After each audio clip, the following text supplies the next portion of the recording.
नमस्कार, welcome to career 247 में प्रशांत Dhawan. Now Pakistan बुरी तरीके से फंस चुका है। जो भी ट्रम्प की तारीफें थी, I love Pakistan, field marshal बहुत अच्छे हैं, आसिम मुनीर बहुत अच्छा है, इस सब का एक बहुत ही बड़ा प्राइस टैग था, एक कीमत जो अब पाकिस्तान को चुकानी होगी। और ये कीमत होने वाली है इजराइल को रिकॉग्नाइज करो एज ए कंट्री। ये बात ट्रम्प ने अब सभी मिडल ईस्ट कंट्रीज को पुश करनी शुरू कर दी है, चाहे सऊदी अरेबिया हो, पाकिस्तान हो, बाकी देश हो, कि एब्राहम अकॉर्ड साइन करो। इसका मतलब यह है कि इजराइल के साथ रिलेशंस एस्टैब्लिश करो। और अगर पाकिस्तान ऐसा करता है तो इनको ऑल टुगेदर अपनी पूरी विदेश नीति चेंज करनी होगी, अपना पासपोर्ट तक चेंज करना होगा, क्योंकि पाकिस्तान अपने पासपोर्ट में स्पेसिफिकली लिखता है कि यह पासपोर्ट दुनिया में हर जगह वैलिड है एक्सेप्ट इजराइल। और कोई भी सरकार पाकिस्तान में इजराइल को अगर एक्सेप्ट कर लेती है तो वो सरकार बचेगी नहीं। सड़कों पे ऐसे प्रदर्शन होंगे, आम पाकिस्तानी उस सरकार के अगेंस्ट इतना ज्यादा प्रोटेस्ट करेगा कि वो सरकार लंबे समय तक टिक नहीं पाएगी। और जो करंट गवर्नमेंट है उनके लोगों को ये बात पता है, और इसलिए अब पाकिस्तान की तरफ से एक पुशबैक आना शुरू हो चुका है। ख्वाजा आसिफ जो पाकिस्तान के रक्षा मंत्री हैं, उन्होंने ये कहा है कि ये बात हम एक्सेप्ट नहीं करेंगे। Pakistan gives Donald Trump Abraham Accord speech a blunt thumbs down. और जैसे ही पाकिस्तान की तरफ से ये थम्स डाउन यूएस रजिस्टर करेगा, उसके बाद आप देखिए ट्रम्प की जो भी तारीफें थी आसिम मुनीर को लेकर, शहबाज शरीफ को लेकर, ये गायब हो जाएगी। क्योंकि इन दी एंड पर्सनल लेवल पर ट्रम्प 0% इज्जत करते हैं पाकिस्तान की, या फिर इनके जो लीडर्स हैं उनकी। एक्चुअली ये बात दुनिया भर में हर जगह कॉमन है। एक्चुअल में देखिए पर्सनल लेवल पर ट्रम्प जो बोल चुके हैं पाकिस्तान के बारे में, कई जो वर्ल्ड रिलीजन्स के बारे में ट्रम्प बात कर चुके हैं, ये पब्लिक फोरम में सबको पता है। मगर कुछ अपने इंटरेस्ट को आगे बढ़ाने के लिए बीच में ट्रम्प ने बहुत ज्यादा प्रो पाकिस्तान स्टांस ले लिया था। मगर अब हम देख रहे हैं कि जैसे ही पाकिस्तान की तरफ से ये एक ऑफिशियल मैसेज आएगा यूएसए को कि हम एब्राहम अकॉर्ड साइन नहीं करने वाले, उस केस में आप देखोगे डोनाल्ड ट्रम्प भी थम्स डाउन देना स्टार्ट कर देंगे पाकिस्तान को। नाउ जो ये क्लिप है ये देखिए। सर, इब्राहिम अकॉर्ड्स ट्रम्प साहब जो है उनकी दिल के बड़ी करीब चीज़ है। और वो पीस अकॉर्ड के बाद अगला स्टेप उनका ये होना है कि इंडोनेशिया, पाकिस्तान और सऊदी अरब तीनों को कायल करें कि इब्राहिम अकॉर्ड का हिस्सा बने। मैं तो ज़ाती तौर पे तो मेरा इसमें कोई मेरा नहीं ख्याल कि हम किसी भी ऐसे अकॉर्ड में शामिल हों जो हमारे बुनियादी जो नज़रियात हैं उसके साथ क्लैश करे। दूसरा ये है कि हमारे पासपोर्ट के ऊपर जो है हम वाहिद मुल्क हैं जिनके ऊपर जिनमें इंक्लूड ही नहीं है। ये जैसे कह रहे थे पाकिस्तान दुनिया का अकेला देश है जिसके पासपोर्ट तक में लिखी हुई है कैसी स्टेटमेंट जो इजराइल के अगेंस्ट है। पाकिस्तान, अब देखो प्रॉब्लम यही है, सिंस ये एक थियोक्रेटिक स्टेट है, रिलीजन के बेसिस पर पूरा देश बना है, तो हर चीज में ये स्टार्टिंग में बहुत ज्यादा एक्सट्रीम चले गए। चाहे अपना संविधान हो जो अपनी किताबों में पढ़ाते हैं अपने बच्चों को, अपनी फॉरेन पॉलिसी, हर जगह ही पाकिस्तान ने एक्स्ट्रा करने का प्रयास किया है। इवन इजराइल के केस में भी जो काम सऊदी अरेबिया ने नहीं किया, जो काम टर्की ने नहीं किया, वो पाकिस्तान कर बैठा है। अपने पासपोर्ट में ये लोग लिखते हैं कि ये पासपोर्ट हर जगह चलेगा एक्सेप्ट इजराइल। एब्राहम अकॉर्ड का मतलब यही है कि सब कुछ चेंज करो। वो पासपोर्ट में लिखी हुई जो लाइन है ये चेंज करो। हर एक पाकिस्तानी को बोलना पड़ेगा कि आपके पास जो पासपोर्ट है ना, इसे हम रीडिजाइन कर रहे हैं, वो लाइन हटानी पड़ेगी। पूरा देश, इससे पाकिस्तान का बहुत ज्यादा गुस्सा हो जाएगा। कई लोग कहेंगे कि नहीं चाहिए यूएस की इन्वेस्टमेंट, यूएस के साथ डील नहीं करनी हमको,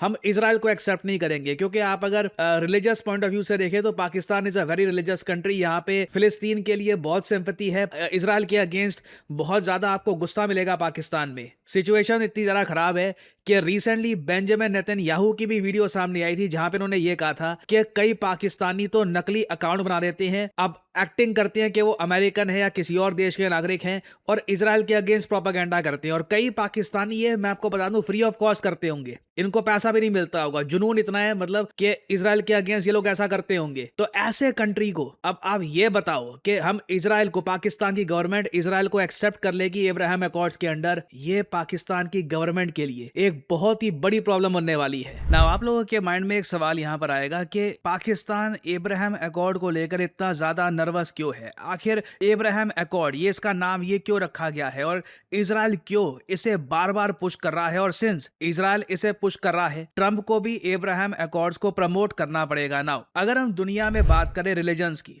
तो दुनिया की 32% आबादी फॉलो करती है क्रिश्चियनिटी, 25% आबादी फॉलो करती है इस्लाम, और करीब 13 से 14% आबादी फॉलो करती है हिंदू रिलीजन को। ये ऑफ कोर्स ARDA का 2025 का मैं आपको डेटा बता रहा हूँ। नाउ क्रिश्चियनिटी और इस्लाम और इवन जुदाइज्म जो ज्यूज का मेन रिलीजन है, जो इजराइल में मेन रिलीजन है, इन तीनों रिलीजन्स को कहा जाता है कि ये है एब्राहमिक रिलीजन्स। मतलब कि इन तीनों रिलीजन में देखिए जीसस क्राइस्ट को लेकर, गॉड को लेकर अलग अलग बातें लिखी होंगी, मगर एक चीज तीनों में कॉमन है कि तीनों रिलीजन ये कहते हैं कि पहला ह्यूमन बीइंग था एब्राहम और पूरी दुनिया एब्राहम की ही बच्ची है और एब्राहम की ही संतानों ने पूरी दुनिया बसाई है। तो इसलिए इन तीनों रिलीजन को कहा जाता है एब्राहमिक रिलीजन। और ट्रंप ने ये बात देखी अपनी पहली टर्म में कि एब्राहम एकॉर्ड्स ये एक रास्ता हो सकता है मिडिल ईस्ट में पीस लाने का। नाउ अगेन ये ट्रंप का कहना था, but in reality Abraham Accords क्या करते हैं कि इजराइल जो बहुत ज्यादा आइसोलेटेड हो चुका है मिडिल ईस्ट में,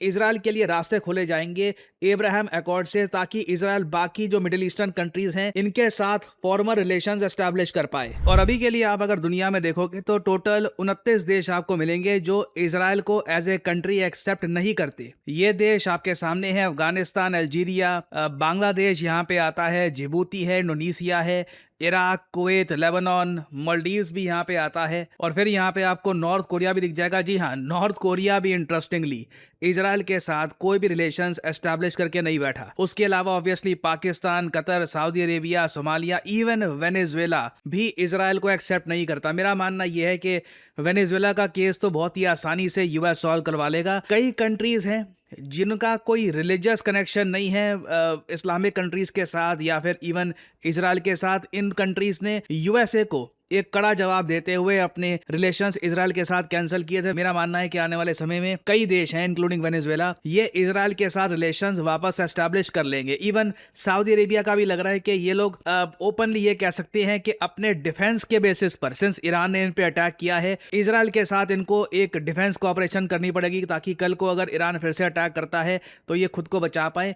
पाकिस्तान के लिए ना अपनी जनता को समझाना मुश्किल हो जाएगा कि ये लोग इजराइल के साथ रिलेशंस क्यों एस्टैब्लिश कर रहे हैं। शहबाज शरीफ और आसिम मुनीर के सामने प्रॉब्लम ये है, या तो अपनी जनता को बेवकूफ बनाए या तो डोनाल्ड ट्रंप को बेवकूफ बनाए। जिसको भी ये बेवकूफ बनाने का प्रयास करेंगे अल्टीमेटली वो समझ जाएगा कि क्या हो रहा है, और फिर आप देखोगे एक एपिक मेल्टडाउन। मैं क्लियरली देख पा रहा हूं कि ट्रंप और पाकिस्तान के जो रिलेशंस हैं ये इसी सुई पे काफी हद तक अटके हैं कि पाकिस्तान ईरान के इशू को लेकर कुछ मीडिएशन कर पाता या नहीं कर पाता, वो अभी तक कुछ हुआ नहीं है। वहां पे कुछ नहीं हुआ। यूएसए ने फिर से अटैक करना स्टार्ट कर दिया ईरान पर। आज ही आप देखोगे न्यूज आई है कि US launches new strikes on Iran. कोई पाकिस्तान की मीडिएशन वगैरह कुछ कहीं पे कोई काम नहीं हुआ। अब ट्रंप पाकिस्तान को ये कहेंगे कि चलो अगर तुमने हमको ये नहीं दिया, कम से कम इजराइल को ये एक्सेप्ट कर लो। अगर वहां पर भी पाकिस्तान कहता है कि नो सॉरी, जनता हमको बख्शेगी नहीं, ये बोलेगी कि ये इजराइल को कैसे एक्सेप्ट कर लिया है, फिर आप देखो ट्रंप किस तरीके से एक एंटी पाकिस्तान प्रेसिडेंट बन के दिखाते हैं। Everything will change very soon. और जैसे मैंने आपको बताया था, जियोपॉलिटिक्स में कोई परमानेंट फ्रेंड नहीं होता, कोई परमानेंटली आपका एनिमी नहीं होता। It's all about interest. अभी ट्रंप के कुछ इंटरेस्ट थे वो पाकिस्तान के साथ मर्ज कर रहे थे, जहां पे ट्रंप को दिखेगा कि कुछ ज्यादा फायदा मुझे मिल नहीं रहा, ट्रंप ऐसा यू टर्न मारेंगे कि पाकिस्तानीज भी सरप्राइज हो जाएंगे कि अचानक से ये क्या हुआ। So this is a major geopolitical development. Pakistan की तरफ से ओपनली यूएसए को संकेत आ रहे हैं कि ये लोग इजराइल को एक्सेप्ट नहीं करने वाले। इन दी एंड देखना होगा कि आसिम मुनीर क्या डिसीजन लेते हैं। हो सकता है कि ये रिस्क ले भी, अपनी जनता को बताएं कि देखो शांत रहना, अभी इजराइल को हम एक्सेप्ट कर रहे हैं एज ए कंट्री, कुछ प्रोटेस्ट मत करना है इसको लेकर। It will be very interesting to see जो आने वाले समय में होने वाला है। I believe US Pakistan relations या तो एक नए लेवल पर पहुंच जाएंगे अगर पाकिस्तान इजराइल को एक्सेप्ट कर लेता है, या फिर ऐसा क्रैश करेंगे कि it will become a geopolitical comedic scene. So बहुत कुछ अभी होने वाला है। कुछ अपडेट्स होती हैं तो मैं आप लोगों के लिए अपडेटेड वीडियोस लाता रहूंगा। आज के समय पूरे भारत में कई लोग हैं जो करियर 247 का IBM powered data analyst course complete करके अपनी पहली जॉब स्टार्ट कर चुके हैं, और हमें रोज नए नए टेस्टिमोनियल्स मिल रहे हैं, और आने वाले समय में आप देखोगे ऐसे टेस्टिमोनियल्स और भी आते रहेंगे। Hi, I am Shalraj. I am from Hazaribagh, Jharkhand. I recently got placed in College Dunya. Surely just because of Career 247. मैंने Career 247 के डेटा एनालिटिक्स कोर्स को ज्वाइन किया था, which is in collaboration with IBM। ये पूरा course अलग अलग modules में डिवाइडेड है। सारे मॉड्यूल्स के एंड में मिनी प्रोजेक्ट्स हैं। 7 महीने का ये कोर्स है जिसमें कि 2 मेजर प्रोजेक्ट्स भी हैं। प्रोजेक्ट्स को मैं इसलिए हाईलाइट कर रहा हूँ क्योंकि यही आपके इंटरव्यू क्रैक करने में बहुत इंपॉर्टेंट रोल प्ले करते हैं।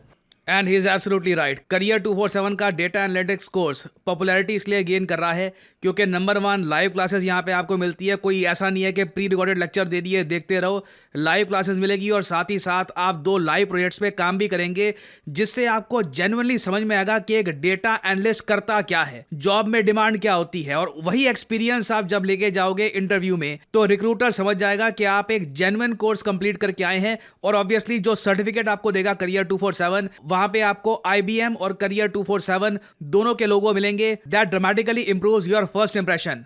और 2026 में भी मैं आपको बता दूं, डेटा एनालिस्ट की डिमांड ग्लोबली, ना सिर्फ भारत में, ये ग्लोबल फिनोमेना है, चाहे यूरोप हो, US हो, हर जगह डेटा एनालिस्ट की डिमांड बढ़ती रहेगी। मैं कहता हूं अगर आप data analyst as a career नहीं भी चूज करते, आपके पास डेटा एनालिस्ट की एक स्किल भी है ना, उससे भी जॉब में आप सबके लाडले बन के रहेंगे। You will be the golden boy of the office. तो आपको करना सिंपली क्या है, अगर आप इंटरेस्टेड हैं in a career as a data analyst, आपको यहाँ पे एक जॉब लग रहा है कि this should be my future proof job, तो वीडियो के डिस्क्रिप्शन या फिर कमेंट सेक्शन में जाइए, पिन कमेंट में आपको लिंक मिल जाएगा। ये इस लिंक पर करिए क्लिक, यहाँ पे आपके सामने ये पेज खुल जाएगा।